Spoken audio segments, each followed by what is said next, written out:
सफेद कागज पर काले अक्षरों में लिखी ये शिकायत एक सवाल है सरकार से, चुनावी सिस्टम से, जो निष्पक्ष चुनाव के लिए अपनी जी जान से काम करती है, लेकिन फिर भी सवाल के कटघरे में खड़ी है। ये शिकायत हिमाचल बीजेपी की तरफ से राज्य चुनाव आयोग को दी गई है, जिसमें पार्टी के प्रत्याशियों के नाम और निशान की जगह बदलने का आरोप लगाया है।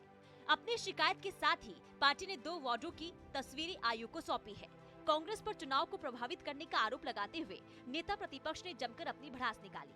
लेकिन सबसे हैरान करने वाला उदाहरण हमारे सामने आज प्रस्तुत हुआ है और उसने इलेक्शन कमीशन की वर्किंग पर भी बहुत बड़ा प्रश्न चिन्ह खड़ा किया है।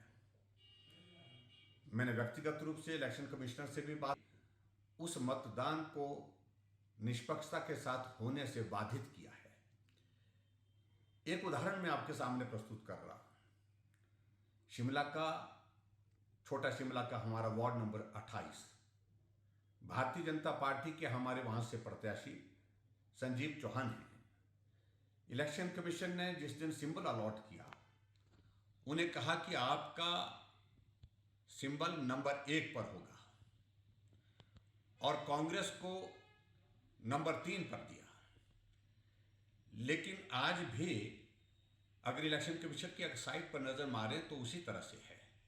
लेकिन जब ईवीएम वहां पर रखी गई, उसमें भारतीय जनता पार्टी का संजीव चौहान का नंबर 1 की बजाय उसका नंबर 2 कर दिया गया, दूसरे नंबर पर चुनाव चिन्ह कर दिया गया और कांग्रेस का जो तीसरे नंबर पर था उसको नंबर 1 पर कर दिया। इससे बड़ा दुर्भाग्यपूर्ण घटना हो नहीं सकती। पार्टी प्रदेश अध्यक्ष ने भी चुनाव में धांधली के आरोप लगाते हुए कई सवाल उठाए और मतदान पेटी में हुए बदलावों को चुनावों में धांधली की प्रकाष्ठा बताया।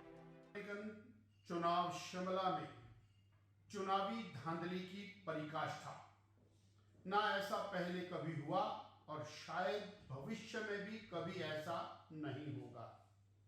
कांग्रेस सरकार ने कांग्रेस के उम्मीदवारों को धक्के से जिताने के लिए और मशीन के अंदर उनके चुनाव चिन्ह की प्लेसमेंट को बदलने का काम किया।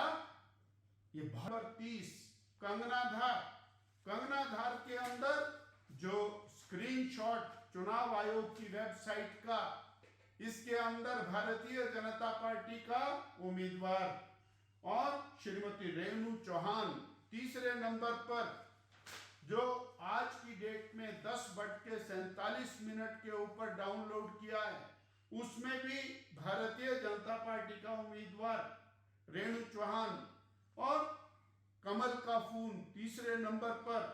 परंतु जब मशीन खोली तो मशीन खोलने के बाद भारतीय जनता पार्टी की उम्मीदवार चौथे नंबर के ऊपर।